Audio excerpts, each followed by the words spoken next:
Odesa viešbutis priklauso Coko tinklui, čia tų viešbučių Coko labai daug. Jūra, va matosi čia už palmių visai netoli. Šalia yra keturračių, bagių nuoma. Šiaip tai yra Prataro miesto centras. Čia tikriausiai viešbučio kavinuką dar pasižiūrėsim, pasiaiškinsim. Viešbutis turi savo parkingą, nemažą parkingą, kas yra labai gerai vasaros metu.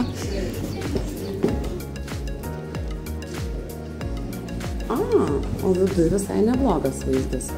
Ir tai yra vienas pigesnių viešbučių Kipre.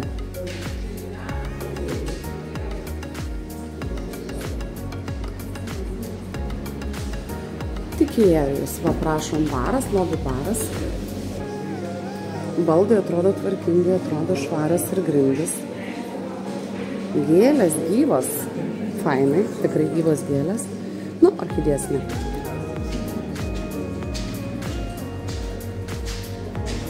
Tikėjausi, kad šitas viešbutis bus daug paprastesnis, o dabar čia pirmas žvilgsnis labai malonus įėjus. Lauko terasa, išeinam tiesiai iš lobby baro. Ir wow! Faini staliukai.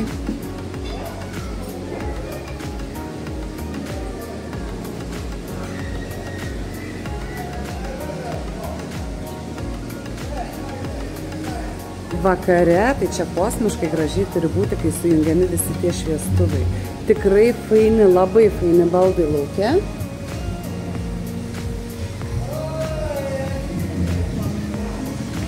Koridoriai irgi atrodo tvarkingi. Kilimai, bent jau kiek matau, tikrai nedėvėti, viskas.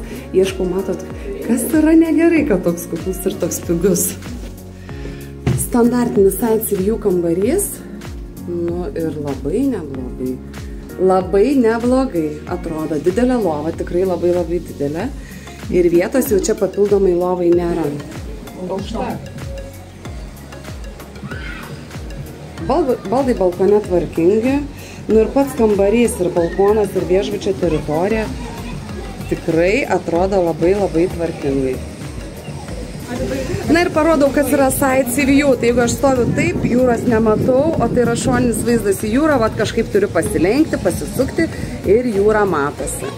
O gal jums pasiseks ir jūs gyvensit pastato vat gale, tai daugiau įmatysis. Vonios kambarys, tvarkingas, matosi nerenovuotas. Yra šiek tiek kosmetikos. Kuklios be abejo ir viešbutis yra nebrangus. Bet įvertinant viešbučio kainą, fantastiškas variantas. Tikrai reikėtų pasidomėti kaip maistas, kaip servizas. Ir išeinam į apačią, į pagrindinę zoną. Nu va, žmonės dabar pietauja. Šiaip tai ir pagrindinė zona, ir va restorano lauko baldai. Eik tu sau.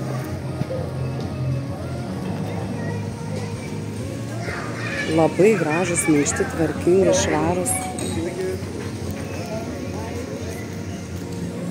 Vizualiai šitas viešbutis atrodo labai gerai, dar sikartoju pagal savo kainą. Stilinga, švaru, nauja.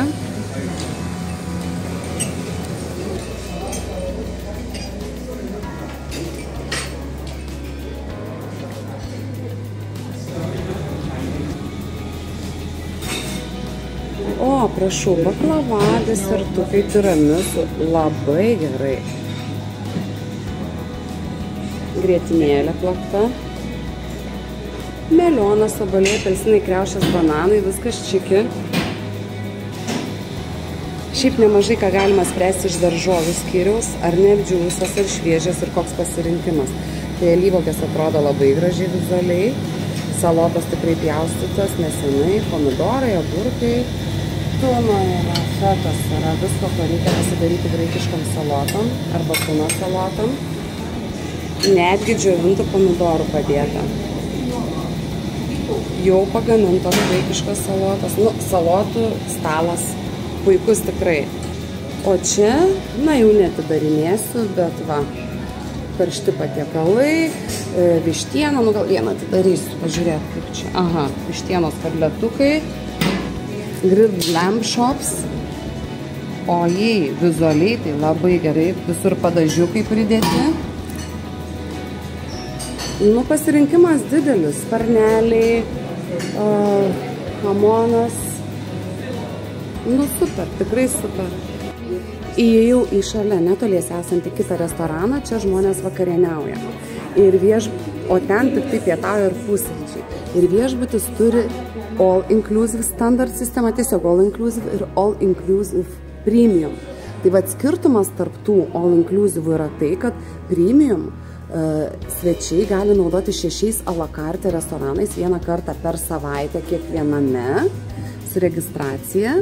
Ir tie restoranai irgi yra nebūtinai viešbutė, yra kitam viešbutė, pavyzdžiui, Konstantino Zigreit arba mieste. Arba tai čia yra didžiulis pliusas, kad tu turi galimybę išeiti pavalgyti kažkur, pakeisti tą lokaciją. Fainas ir tas restoranas labai fainas, labai gražus baldai. Na va, viešbučio teritorijos tiek ir yra. Atkreipiu dėmesį, atskirai vaikų baseiniukas ir vaikai visiškai ramiai sėdi, tai vadinasi vanduo nėra ledinis. Gultai be paminkštinimų, bet medžiaginiai. Ir suaugusiųjų baseinas. Jūra, va, dar sekelių rodau, visiškai netoli už Flamingo Paradise viešbučio.